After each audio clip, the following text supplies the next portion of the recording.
बिस्मिल्लाहिर्रहमानिर्रहीम। अस्सलाम वालेकुम व्यूअर्स, मैं उम्मीद करती हूँ खैरियत के साथ होंगे। आज इनोवेटिव कुकिंग और बेकिंग चैनल पर बन रहे हैं मज़ेदार आलू अंडे।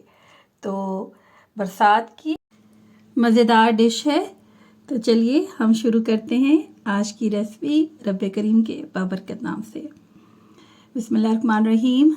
यहाँ पे हम तकरीबन 8 अदद अंडे लेंगे, उन्हें अच्छे से वॉश कर लेंगे और उसके बाद हम उन्हें बॉईल करेंगे। तो चूल्हे पर हम इनको चढ़ाते हैं। अंडे टूटे ना, उनमें क्रैक्स ना पड़े और उनकी सफ़ेदी या जर्दी बाहर निकल कर ना आए, उसके लिए बहुत ही बेहतरीन टिप है। आप अब इतने अंडों के हिसाब से आप 1 टीस्पून बीच में नमक ऐड करें और साथ ही सिरका शामिल कर लें। तो आप देखिएगा कि ये अंडे बिल्कुल भी क्रैक नहीं होंगे, क्योंकि आपस में टच नहीं होने पाएंगे तो ये टूटेंगे भी नहीं। पहले हम अंडों को सेपरेटली रखेंगे, कवर नहीं करेंगे और उसके बाद इसके ऊपर लिड चढ़ा देंगे। और ये देखिए जी, लाइट चली गई थी, फिर हमने इंतज़ाम किया लाइट का यहाँ पे। और ये आप देखते जाइए, एक तरफ बारिश हो रही थी और एक तरफ लाइट का प्रॉब्लम, फिर सुई गैस का प्रॉब्लम, लेकिन हमने तमाम प्रॉब्लम को सॉर्ट आउट किया। तो यहाँ पे हम आलू काट लेंगे।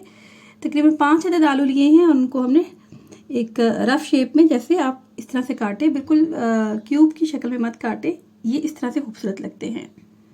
यहाँ पे लहसुन अदरक लिया है और उसको खुश्क धनिया के साथ हमने कूट लिया है। फिर लहसुन अदरक में थोड़ा सा उसमें से लेके प्याज के साथ कूटा है और अलग से हमने प्याज को भी कूटा। ये 3 पोजीशन इस तरह से है। और यहाँ पे सफ़ेद ज़ीरा ऐड करना मैं भूल गई थी। आपने गरम मसाले में तेज़पात, काली मिर्ची ऐड करनी है, लौंग ऐड करना है और काली वाली मोटी इलायची ऐड करनी है और एक दालचीनी का टुकड़ा। यहाँ पे मैंने 2 टीस्पून लिए हैं हल्दी के, इसी तरह मिर्चों के लिए हैं। आप अपने टेस्ट के हिसाब से ले लें और नमक भी अपने टेस्ट के हिसाब से ऐड कर लें। और वही वाली टिप यहाँ पे भी है, एक टिप आपके लिए कि आलू में हल्दी और नमक ऐड कर लें, तो आलू खूबसूरत भी लगेंगे और अलग से घुलेंगे नहीं। की शान 21 जून बड़ा दिन और उसमें एक तेज़ बारिश, और आपने देखा भी होगा दर्जा हरारत कैसा जा रहा है और बहुत ही खूबसूरत मौसम के एसी और कूलर तो क्या, पंखे भी बंद हैं। तो ये अल्लाह पाक की शान है जी। अब यहाँ तमाम मसाला हम डालते जाएंगे। लहसुन अदरक हमने डाल लिया, नमक मिर्ची ऐड कर ली, गरम मसाला भी ऐड कर लिया और साथ साथ इसकी भुनाई कर रहे हैं हम। यहाँ मैं आपको रेकमेंड करूँगी कि प्याज को क्यूब्स की फॉर्म में काटें। ये देखिए जी, हमने क्या यहाँ पे किया, यहाँ पे यूपीएस की वायर नहीं थी तो हमने यहाँ पे एक्सटेंशन के साथ हमने उसमें एक बल्ब लगाया और ये आपके लिए यहाँ पे रोशनी का इंतज़ाम किया। और ये देखिए, अब बाकी का जो हमने लहसुन और प्याज को कूटा था वो हमने ऐड किया। और अब सिंगल जो प्याज है आप उसे चॉपर मशीन में भी कर सकते हैं। और ये अब गरम मसाला हमने इसमें ऐड कर दिया और साथ साथ हम भुनाई करते जाएंगे। हरी मिर्ची ऐड कर दी और अदरक, ये ऑप्शनल है इस तरह से अदरक डालना, आप चाहें तो इसे स्किप भी कर सकते हैं। अगर आपने शोरबा बनाना हो तो मैं ये रेकमेंड करती हूँ कि जूसर में इसको अच्छे से ब्लेंड कर लें, तो बहुत अच्छा ये इसका मिक्सचर हो जाता है। अगर आपको जल्दी है, ये मुझे हल्दी और लाल मिर्ची थोड़ी सी कम लगी थी तो मैंने थोड़ा सा और उसमें ऐड कर दिया था। अब टमाटर यहाँ पे आप ले लें, शेप में काटें या क्यूब की फॉर्म में काटें, तो आप यहाँ पे इसको ऐड कर लें। यहाँ पे नॉर्मली जो है मसाला साथ साथ भूनते जाएं। अगर गैस का प्रेशर तेज़ होता है तो मसाला बहुत अच्छे से भून जाता है, अदरवाइज़ इसको आप ढक के रखें तो ये ज़्यादा अच्छा रहेगा। यहाँ पे मैं सेपरेटली आलूओं को बॉईल कर रही हूँ, क्योंकि मैं आपको पहले बता चुकी हूँ इस वक्त इसका प्रॉब्लम हो रहा था, तो मैंने अदरवाइज़ ये मसाले में ही में आलू भुने जाते हैं। अब यहाँ पे ज़रा एक तरफ मैं आपको कटिंग दिखा देती हूँ कि हमने कैसे अंडों की कटिंग करनी है। 3 तरह से आप इसमें अंडों को शामिल कर सकते हैं। अभी देखें, कुछ भी हमें इसके छीलने में प्रॉब्लम नहीं हुआ, क्योंकि इसमें नमक और सिरका हमने ऐड किया था, तो ये बहुत आसानी से हमने इनको छील लिया। इस टिप को आप नॉर्मल भी आप शामिल कर सकते हैं अपने डेली रूटीन में अंडों को बॉईल करते हुए। तो हम 3 शेप में इसकी स्टाइल में आपको बताऊंगी कि आपने कैसे कटिंग करनी है। एक तरफ हम मसाले को देख लेते हैं। बहुत ही मकबूल डिश है, बच्चे और बड़े सब इसको शौक़ से खाते हैं और बरसात में या सर्दियों में तो बहुत ही लुत्फ़ आता है। यहाँ पे मैंने इनको सेपरेटली सिर्फ थोड़ी देर के लिए मैं मसाले में डाल रही हूँ और अभी आपको कटिंग भी दिखाती हूँ। सिर्फ 5 मिनट के लिए हमने इसको मर्ज करना है। ये देखिए मैं इसकी कटिंग कैसे की थी। आपने जो चौड़ाई वाला हिस्सा है वो कम साइड से बिल्कुल सेंटर में कट मत करें और लंबाई वाली साइड से इसको ज़्यादा रखें।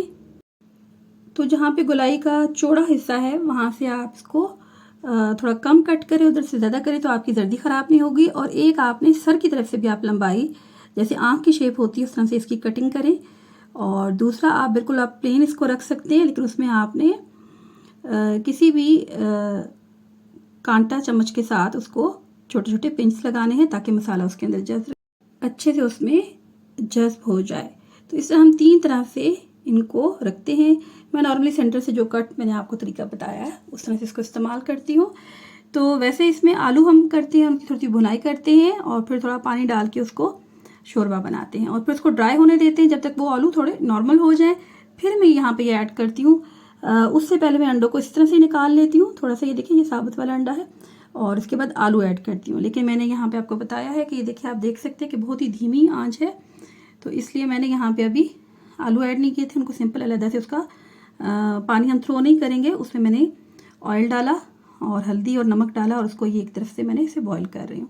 और मसाले में हमने अब दही भी ऐड कर लिया है और ये हम चेक कर रहे हैं कि आलू गल चुका है कि नहीं। तो सिर्फ ये आपके लिए टिप है, अगर आपके पास बहुत तेज़ आंच नहीं है चीज़ों को पकाने के लिए तो आप ये, और आपका वक्त कम है और मुकाबला सख्त है तो इस तरह से आप इसको बना सकते हैं। ना सिर्फ बारिश या सर्दी के लिए, कभी ऐसा होता है कि दाल सब्ज़ी और चिकन गोश्त वगैरह सब खा के इसके अंदर उगता चुके होते हैं कि फिर कहते हैं कि होड़ की पकाइए, तो फिर होड़ आलू अंडे पकाइए। तो बड़ा ही अच्छा लगता है, आप ज़रूर इसको ट्राई कीजिएगा। अब ये मैं मसाला इसमें मिक्सअप कर रही हूँ और इसको आँच को बढ़ाएंगे फिर ऐसा करेंगे, यही टिप होती है। और बस इसमें टिप हो जाए, आलू में अच्छे से पहले इसको मिक्स कर लिया। और जब भी आप ये अंडे ऐड करेंगे इसका तरीका यही होता है ताकि इसकी जर्दियाँ अलग से ना हो। सिर्फ आपने 2 मिनट के लिए इसको डालना होता है और 1-2 उसको बॉयल देने होते हैं। फिर आप उस पर गार्निश हरा धनिया चाहे तो इसके साथ बारीक हरी मिर्चें काट के ऐड करें और काली मिर्चें और गरम मसाला ऐड करें। उम्मीद है आज की रेसिपी आपको पसंद आई होगी और अब आपका इंतज़ार ख़त्म होने वाला है। इंशाल्लाह जल्द ही नई और यूनिक रेसिपीज़ आपके लिए आ रही हैं बेकिंग के हवाले से, और उम्मीद है कि आप उसको ज़रूर फॉलो करेंगे। तो अल्लाह पाक से दुआ है कि अल्लाह पाक हमारे रिस्क में खैर बरकत और इजाफ़ा फरमाए और हमें उसकी कदरदानी नसीब फरमाए। तो मिलते हैं जल्दी नेक्स्ट वीडियो में, तब तक अल्लाह निगहबान।